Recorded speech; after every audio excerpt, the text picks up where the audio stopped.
Hi, I'm Jen Yamato, film reporter with the Los Angeles Times, here with our film critic, Justin Chang, to talk about the most important topic of our times, the Fast and Furious movies.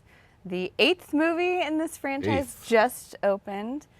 I kind of can't believe that it's gotten to 8. We know that 9 and 10 are already coming. But this is, like the biggest global action franchise that certainly boasts a diverse cast, but also that is kind of fun. This is the most fun action franchise we have. I think it's hard for those of us who saw, the original Fast and the Furious in 2001. Now, 16 years later, 8 films in 16 years. That's like one every 2 years on average. It's become this massive commercial juggernaut, and and I go. Like you, I'm sure, have gone up and down with this series. But there's something really kind of refreshing about the diversity of it, about the unpretentiousness of it. I wish that I liked this 8th film, The Fate of the Furious, more. Me too. I think that, after especially the kind of emotional high of Furious 7. The first movie without, well. The late Paul Walker is in the movie, Right. in a sort of digitally constructed version, because of course. It's a movie that we lost Paul Walker on. Yeah. And the movie gave a very moving tribute to him, and yeah, so we certainly don't expect this movie to live up to that or anything, but it's interesting. And in the hands of F. Gary Gray, the new director, kind of following James Wan and Justin Lin before him.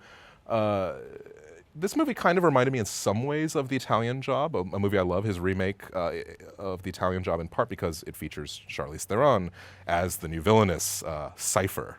A very unfortunate name, I think, because her character basically is that. I mean, she's sort of... It's a very on-the-nose name for a... It's almost like they're, evil cyber hacker.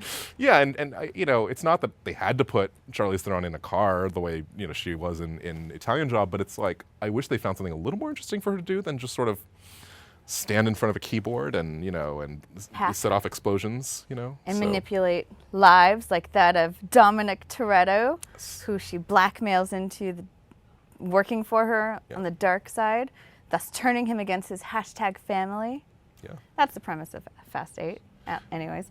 But it's interesting you say that, because we have 2 more movies in this series. Mm-hmm. Vin Diesel has said that this is the start of the final trilogy. Mm-hmm. So Charlize Theron, who knows what Yes. we'll see from her. Absolutely. This movie, Fast 8, brings back several characters from past movies, one of them being Jason Statham, who, if you recall, is responsible for a dastardly act that resulted in the death of Han from Tokyo Drift. Now I ask you, is that a forgivable offense? Well, should we issue our spoiler warning here? Yes. Spoiler alert. Spoilers. It's certainly deemed a forgivable offense by Dom and the gang. It seems. I mean, by the end of the movie, they're basically having a barbecue. I mean, this movie turns Jason Statham into a hero. It redeems him. It expands his character. And interestingly enough, that allows for somebody like Helen Mirren to enter the cast, yes. which is really fun. Jason Statham, I think, has the best action scenes in this movie. He has some great lines too, of course. I mean, you cast Jason Statham, you're going to give him some good wisecracks. And there's one pretty funny scene and very exciting scene in here that won't say too much more, but it basically plays like a great tribute to John Woo's classic Hard Boiled. I'll leave it at that. But the Hard Boiled scene is one that could become this legendary action scene. Yeah.